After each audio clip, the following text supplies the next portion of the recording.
बटाव online ग्राहक सेवा केंद्र. अर्जंट पासपोर्ट फोटो काढून मिळेल. ठिकाण अमरधाम रोड, विक्रांती हॉटेल समोर, येवला. Batav photo studio.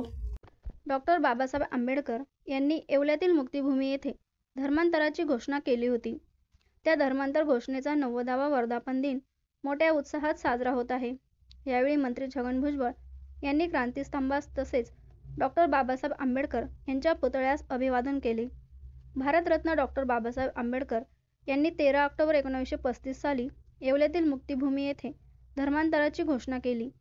शहरातील या मुक्तिभूमीवर दरवर्षी धर्मांतर घोषणेचा वर्धापन दिन निमित्त संपूर्ण भारतातून मुक्तिभूमी येथे क्रांतिस्तंभास मानवंदना देण्यासाठी लाखोच्या संख्येने भीमसैनिक येत असतात. यावर्षी धर्मांतर घोषणेचा 90वा वर्धापन दिन मोठ्या उत्साहात साजरा होत असून सकाळी क्रांतिस्तंभास मानवंदना करत शहरातून धम्मरॅली काढण्यात येऊन पंचशील ध्वजाचे ध्वजारोहण करण्यात आले. सकाळपासूनच भीम अनुयायांनी मुक्तिभूमी येथे येऊन क्रांतिस्तंभास मानवंदना करत आहे. भीम अनुयायी काय तुम्ही शुभेच्छा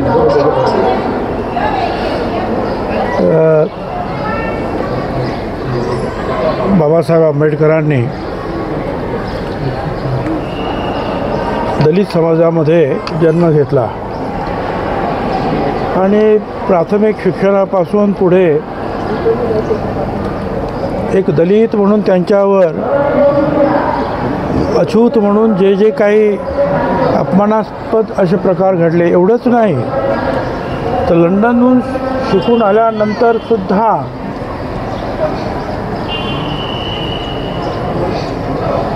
सयाजीराव महाराजांच्या पदरी तिथे नोकरीला राहिल्यानंतर सुद्धा सयाजीरावांनी त्यांना मदत केली, परंतु त्यांच्या कार्यालयातले लोक तिथं सुद्धा त्यांच्यापासून दुरावा राखायचे. पाण्याचं याचं त्याचं हात लावणं, त्या फायली त्यांच्याकडे देणं. आणि हे सगळं पाहिल्यानंतर त्यांनी असा विचार केला की आपण किती सांगितलं तरी ते काही शक्य होत नाही या धर्मामध्ये. आपल्याला ही काय वागणूक आहे या सगळ्या समाजानं, कोट्यावधी समाजानं, जनावरांपेक्षा जास्त वागणं. महात्मा ज्योतिराव फुल्यांनी तेच सांगितलं होतं, माणसाप्रमाणे यांना वागणूक द्यायला पाहिजे. हे काय चाललं आपल्या धर्मामध्ये. आणि मग 13 ऑक्टोबर 1935ला बाबासाहेब आंबेडकरांनी इथे येवल्यामध्ये धर्मांतराची घोषणा केली आणि सांगितलं, हिंदू धर्मात मी जन्माला आलो, पण हिंदू धर्मात मी मरणार नाही. आणि मग पुढे नागपूरच्या दीक्षाभूमीमध्ये त्यांनी स्वतःसुद्धा बौद्ध धर्माची शिक्षा घेतली आणि आपल्या करोडो लोकांना बौद्ध धर्माची शिक्षा दिली. जगातलं हे एकमेव उदाहरण आहे, कारण धर्मप्रसारासाठी लोकांनी तलवारी चालवल्या, गोळीबार केला, पण बाबासाहेब आंबेडकरांनी रक्ताचा एक थेंबही न सांडता करोडो लोकांचं धर्मांतर एकाच वेळेला त्या देशामध्ये केलेलं आहे. त्या अगोदर त्यांनी अनेक धर्मांचा अभ्यास केला. अनेक धर्माच्या धर्मगुरूंनी त्यांना विनंती केली की तुम्ही आमच्या धर्मात या, परंतु बाबासाहेब आंबेडकरांनी याच भारतभूमीमध्ये जन्माला आलेला भगवान गौतम बुद्धांचा बौद्ध धर्म स्वीकारला की ज्याच्यामध्ये सर्वांना समान न्याय देण्याची भूमिका आहे, अहिंसेची भूमिका आहे, शांततेची भूमिका आहे. आणि मला असं वाटतं की पुढे आणि त्याच्या अगोदरच ते जेव्हा कायदा मंत्री झाले त्यावेळेला या सगळ्या गोष्टीचा जे महात्मा ज्योतिराव फुल्यांनी सांगितलं, जे शाहू महाराजांनी काही प्रमाणामध्ये अंमलातसुद्धा आणलं, त्या सगळ्यांची मांडणी त्यांनी जे आहे भारताच्या संविधानामध्ये केली. आणि मग कायद्यानं जे आहे अस्पृश्यता दूर करण्याचा कायदा त्यांनी तो केला.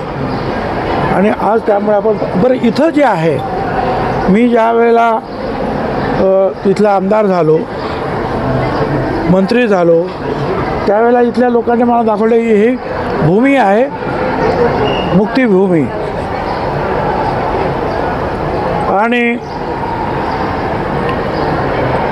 इथे बाबासाहेब आंबेडकरांनी हा संदेश दिला धर्मांतरात. काहीच नव्हतं इथं, फक्त मैदान होतं, काही म्हणजे काही नव्हतं. आणि मग सरकारकडून 2 टप्प्यामध्ये 15 कोटी रुपये घेऊन पहिल्या टप्प्यामध्ये हा स्तूप, भगवान गौतम बुद्धाची 22 फुटाची मूर्ती, बाबासाहेब आंबेडकरांचा ब्रॉन्झ पुतळा आणि आणखीन काही कन्स्ट्रक्शन केलं. दुसरे आणखीन पैसे जेव्हा मिळाले 2-3 वर्ष, हे 14 सालीच आम्ही उद्घाटन केलं. व त्याच्यानंतर परत आम्ही आल्यानंतर मग विपश्यना केंद्र, तिथे वर्ग आहेत, ऑडिओ व्हिज्युअल सगळे, भंते लोकांसाठी, मंडळीसाठी राहण्याची व्यवस्था आहे. तिथे कार्यक्रमासाठी जे आहे एक ओपन थिएटर बनवलेलं आहे. पुस्तकांचं जे आहे दुकानं आहेत, लोकांना राहण्यासाठी व्यवस्था केलेली आहे. आणि याच वर्षी मग हे सगळं काम जे आहे हे आतापर्यंत आम्ही सांभाळत होतो. म्हणजे जवळजवळ 14ला उद्घाटन झाल्यानंतर गेली 10-12-11 वर्ष आम्ही सांभाळलं. त्याच्या अगोदरपासून काम सुरू केलेलं आहे. ते सगळं या वर्षी जे आहे आम्ही बार्टीच्या हवाली केलेलं आहे. आणि आता बार्टीनं त्यांच्या ताब्यामध्ये ह्या संपूर्ण मैदान आणि तिथे आम्ही निर्माण केलेल्या वस्तू त्या ताब्यात घेतलेल्या आहेत. तिथली व्यवस्था, अनेक जे आमचे बौद्ध धर्मगुरू आहेत त्यांना आम्ही सांगितलं की आता तुम्ही तिथं या, तुमची राहण्याची व्यवस्था आहे. पाली भाषेचा, संस्कृत भाषेचा सगळ्याचा अभ्यास तुम्हाला करता येईल. लोकांना त्याची शिक्षासुद्धा तुम्हाला देता येईल. आणि सगळ्या व्यवस्था आता इथे आहे, पाण्यापासून सगळ्या प्रकारची व्यवस्था आहे. तर याचा निश्चितपणे जे आहे हे महाराष्ट्रातलं नव्हे देशातलं एक अतिशय चांगलं असं केंद्र निर्माण झालेलं आहे. बाबासाहेबांच्या आयुष्यातल्या 3 भूमी ह्या महत्त्वाच्या आहेत. त्यातली ही पहिली भूमी मुक्तिभूमी, जिथे दीक्षा घेतली ती दुसरी भूमी दीक्षाभूमी, आणि तिसरी या तिथं महापरिनिर्वाण झालं ती चैत्य. आज किती अनुयायी इथे येतील असं अनेक प्रकारचे लीडर येतात.